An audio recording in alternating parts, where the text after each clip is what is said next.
I messed up with my son today, and I almost didn't post this because it's easier to share parenting when you're proud of yourself, not when you're replaying a moment that you wish you handled differently. But I promised myself that I would keep it real on this channel. And, changing the way you parent is truly just messy sometimes. Healing is not linear. Kind of had a hard day today, y'all. Jumping on here to share because I just want to keep it 100. And it's just a lot of the time, the realities of when you're changing course with parenting and your parenting approach, it can be very messy. And like the healing and the relearning is not linear whatsoever. I think that maybe there are some people that do have it easier when they make a decision to, stop spanking and stop shaming. And maybe it's easier for some people than it is for others. But for me particularly, it has been very hard. In the past 5 or 6 years, I had to work very hard to continue to stick to my new principles and how I wanted to raise my child differently. Daniel, I didn't even shower yet. I have not even combed my hair. It is in the late afternoon, but I am feeling better about the whole situation. I'm over here building a DIY pot holder. But, basically this morning, my son, I was waking him up, and I was in a very positive and upbeat mood, and I was rubbing his back, and I was telling him, honey, it's Friday. Happy Friday, my lovey. And, sometimes I do the voices with him. I'm a single mom. His dad comes and visits once or twice a year. And he was coming this weekend. So I was like, oh, baby, I'm going to miss you, honey. You're going to have so much fun with your dad.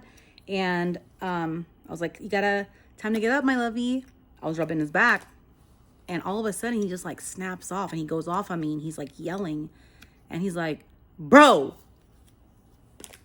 stop waking me up like that. Don't do that. I don't like that.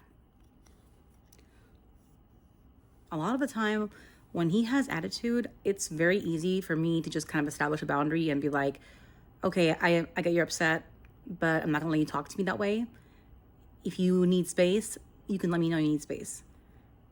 For some reason, I was extra triggered this morning. I wasn't having it. And there are so many things that can influence things. Like if you're a mom and it's a time of month, that can only amplify everything. You didn't sleep. It could be so many different things, right? That can make it feel larger than it really is. After reflecting though, I think in that moment, I was just so shook because the tone really reminded me of all the exes in my life and my own father who really spoke to me so harshly. But at the time when I was younger, I just thought that was the norm. And so I think that's why when I started to get in relationships, the harsh tone, the harsh speaking to me was just normal. And it was almost comfortable because that's what I had grown up with. But it was, when I started doing the work and it's the self-work and therapy that I realized that no, that's not okay. I need to demand respect for myself. There needs to be a standard of respect that I have for myself, and I will not allow people to speak to me this way. And so that, occurred around the same time that I decided to stop spanking and yelling at my son 5-6 years ago. But for whatever particular reason in that moment, I had just linked it. And it just made the moment feel so much bigger and more personal than it objectively was. So now at this point, I shut down. And my son can tell too, because he immediately starts becoming more alert. My goofy voice is now gone. And I was just I didn't even do anything. I was just trying to wake you up, and I was being very kind to you. Was kind of quiet for a few minutes, and then I come back to him and I tell my son, I say to him, I was being kind to you when I woke you up. You didn't have to be rude. And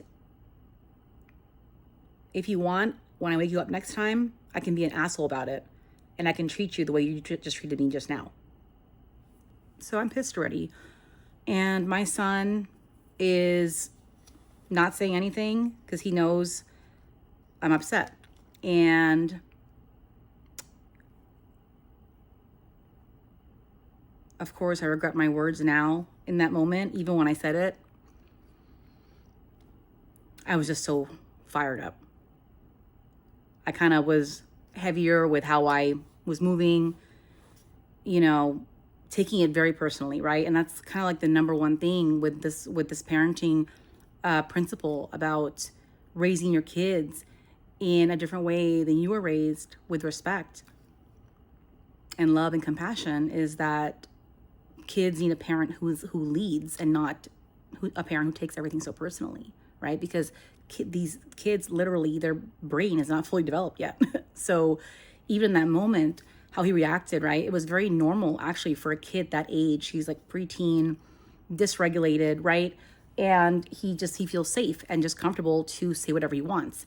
It's not okay for him to speak that way. That's why when things are calmer, the best thing to do is to share a replacement language, like, hey, next time that happens and you're feeling upset, you can just say, I need some space right now, or I don't want to be touched right now, or you can use a signal to just let me know I need a moment, I need space. And that's where the opportunity is to teach the kids how to do better. But anyways, by this point, I'm just upset. He gets ready for school, and I don't really say much to him. Kind of like a cold shoulder, stonewalling, and just kind of the basics, like, hey, make sure you get your water bottle, make sure you get your backpack. Usually, if he gets up early enough, I don't have to say anything because he has his little checklist.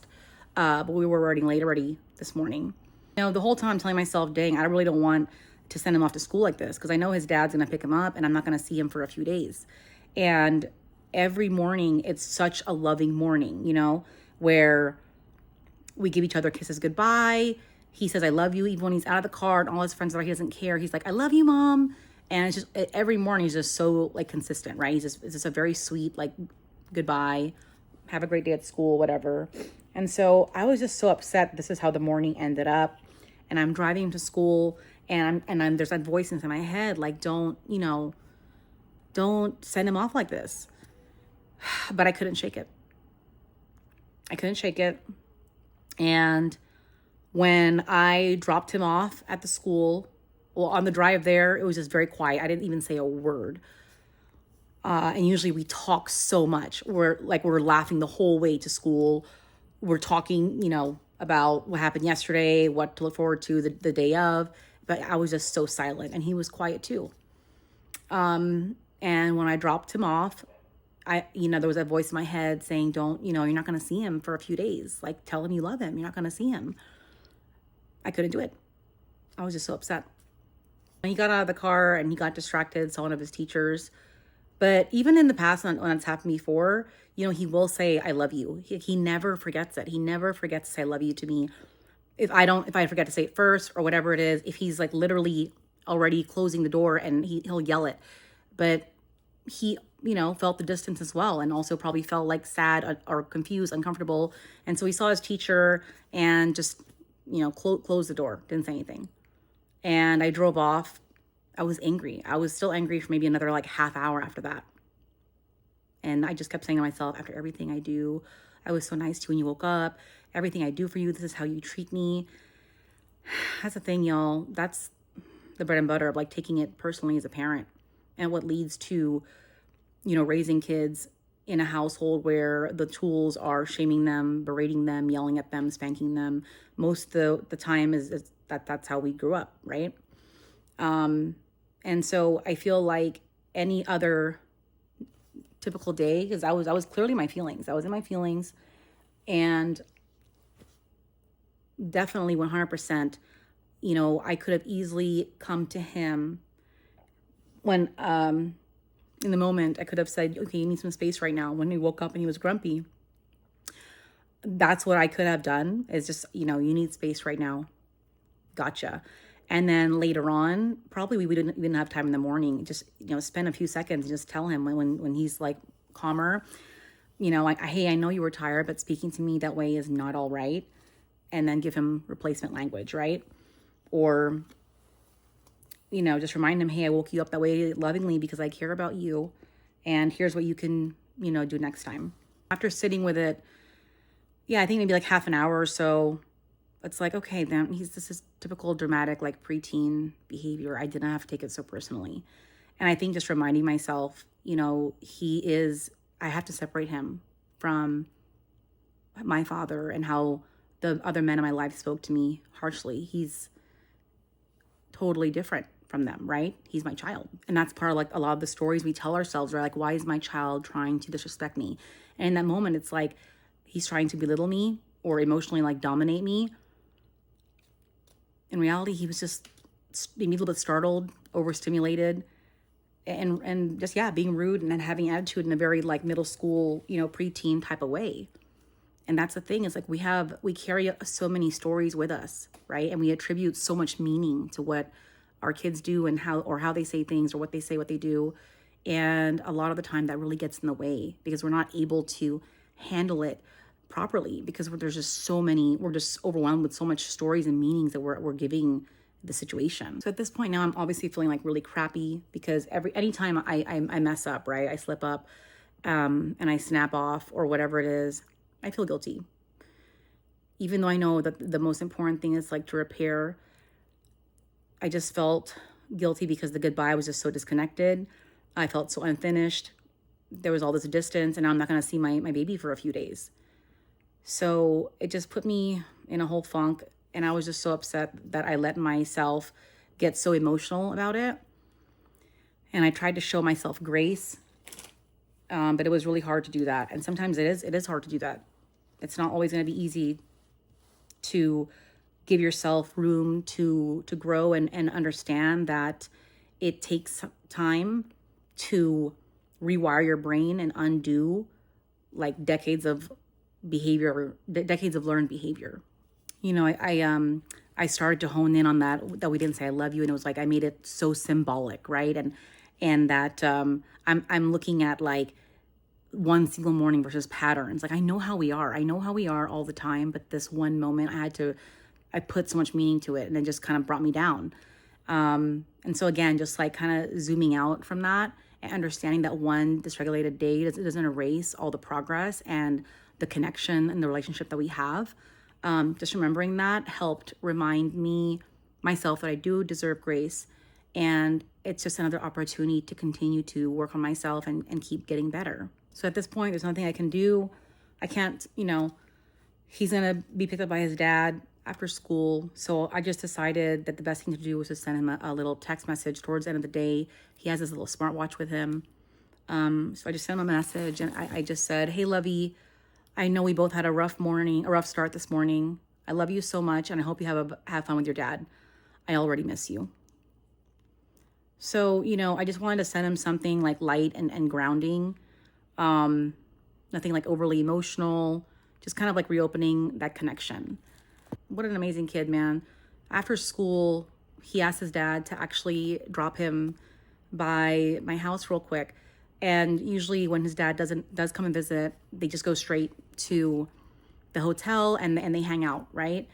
My son came by the house and I was surprised, and I was like, oh, hey, honey. And he was like, and he looked at me, and he could tell there was like also some like, distress in like his face. He wanted to repair as well, right? Even though that the responsibility is on me as a parent, at this age, he's already mirroring everything. He's already understanding how healthy relationships work, right?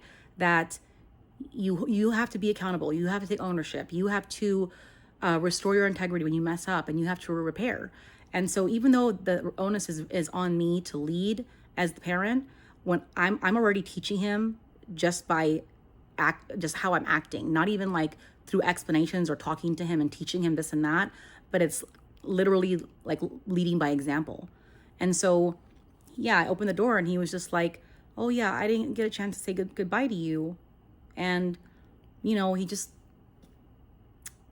came in for a hug, and we hugged each other, and it was such a warm, like loving hug. And we both said, I love you to each other. And right away, he wanted to explain because that's the kind of relationship that we have, right? When you have that connection and trust with your child, it's just very easy to have these conversations once things are settled down. And he just told me, or I think it was me, I said, thank you so much for coming to say goodbye. I love you too. I know we had a rough morning. And he said, yeah, I don't even remember what I said. And I told him, I said, this is what you said to me. And he said, I don't even remember saying it like that at all, or even using those words or using that tone. I sometimes you are just like very hyper and like excited when you wake me up. And I was just trying to say that kind of like is overstimulating and like it like startles me. And so he was just very like sweet and calm and explaining that he didn't even realize what he was saying or doing. That doesn't excuse the behavior, right? It's just he's giving context. And so because we're talking so calmly, it was a perfect opportunity for me to just tell him, yeah. And so, next time when you are feeling yourself, like you're feeling irritated or you need space, what can you say instead? And right away, he said, I need space right now. Or if he can't even talk, he can put up a little signal to let me know I need space. And that was that. We talked and then we just hugged a few more times. And then he just said, I love you, Mom. I'll see you in a few days. So I didn't get a chance to say what I wanted to say. And that I shouldn't have said what I said. Where I was like, I can wake you up and be an asshole about it, just like how you're treating me now. And my son and I know that like our connection is so strong that, just the fact that we were able to have a proper goodbye and say I love you to each other, and he could and give each other a hug, that was enough for him and I to feel better for now. And we can revisit and the conversation when he gets back home, where I can explain to him that I should not have said that and he didn't deserve to be spoken to that way, because I don't want to return disrespect. I return his disrespect with more disrespect, right? And if I don't address that, then that's the message I'm sending. So I will address that when I see him again. And a lot of the time, our life is so busy. It's very common that we will revisit things in a day or so. Like maybe he has like sports back to back, and he will literally say, okay, we need to talk about this, but not today. Let's talk about it tomorrow. And we're really good about revisiting incidents, and that's kind of just been like a pattern over the course of the past 5 or 6 years, where there's a lot of there's strong ownership and accountability, and I'm really trying to lead and show him consistency in how we repair with the people you love. The main thing is like, yeah, my son did hurt me, right? He hurt me. It brought me back to a lot of places when I was a kid with my prior relationships. But the thing is, he's not responsible for my sadness, and it's not our kids' responsibility to manage our feelings and our emotions. And what I said was dangerous because of that. And when I said that I can be an asshole and treat me how you are treating me right now. The focus should have been, hey, how you reacted was disrespectful to me, your mom. But my saying that instead shifts it to, well, I might retaliate to you emotionally. And that ain't it, right? Because that could accidentally make him responsible for managing my hurt feelings instead of learning how to repair his own behavior. So it's thinking like, oh, I don't want my mom to wake me up and be an asshole about it. Let me make sure she's okay, and I like make her happy so that she doesn't do that and retaliate emotionally, right? That's not what we want to do. Even though I made the decision to like stop spanking and shaming and yelling, 5-6 years ago, does not mean that it happened overnight. And I do have a lot more content and videos planned to show exactly what I did, right, to be able to stop spanking and yelling and shaming. But there are some days that I still slip up. And actually, when I have my monthly, it can be really, really challenging. And I learned that because we started marking the calendar. Like when I would yell, it's just out of character now. And so I would mark the calendar, right? And he would remind me, Mommy, you're raising your voice. I'm going to put it on the calendar.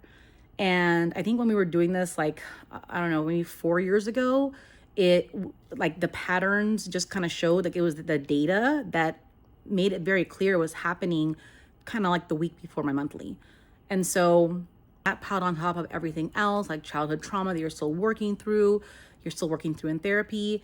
It's just not an overnight thing. And there will be times you make mistakes. The most important thing is that you repair with your child and you don't give up on yourself. You don't like marinate in misery and guilt, because you need to be able to continue to move forward for them and for you, right? Our kids are worth it, And for some of us, it just might take more work than others. And there's no way around the work but through it. The self-work has to be done in order for you to deviate from the way you were raised and raise your child in a authentically loving and compassionate home. You know, I just really hope this video does help some people, and that just recognizing your nervous system will sometimes connect the things that your children do to something from your past. Like if your nervous system doesn't always feel safe and it's still on high alert, that's definitely a signal that you still have a lot of self-work to do, right? And you will get there. Continuing to do the work will get your nervous system to a place where you do feel safe, you feel at ease, and you're not feeling like, you know, everything's an emergency, something bad's gonna happen, or you're in trouble, or something like that. Like, because it's kind of like how our body processed all the things that happened to us as kids, right? And so getting your nervous system to that place, you're not, the default isn't connecting your children's behavior to something that you have trauma that has not been resolved yet. A lot with the time when things happen and there are slip ups, it's just more insight into areas that you still need to work on, like my past relationships and how my father spoke to me. Like I obviously have some things I still need to work through with my therapist and more healing to do. It's not like the healing is like never ending, right? But when these moments arise, it does show you areas that you still need to tend to, parts of your heart and your mind and your spirit that you have to tend to. Because otherwise, if we don't, we're making our kids responsible for our baggage. And that's not fair. And that's what a lot of us went through as kids. And, you know, for our children, honestly, the more healing that we do as parents, the less healing our kids are going to have to do. Moral of the story is we got to remember that we got to show ourselves grace. We got to work on those stories and attaching way too much meaning to our kids' behaviors than looking at their behaviors for what it really is, and that they are just still developing and are dysregulated a lot of the time. And that's what they need our leadership for. We need to be that steady light, like that lighthouse when you're with the boats in the ocean, like the lighthouse. We need to be that steady like guide for them and not ride the wave that they're on. You know, meeting their energy, matching their energy doesn't do any good for anybody. It's when they are having that moment that we have to be our strongest. And when we do make mistakes, it's okay, it happens. We just look at the opportunity to learn and we continue to move forward and do the work. Until next time, y'all, thank you so much for watching and thank you for being on this journey with me. The work continues and y'all take care. Thank you. And this is how far I got.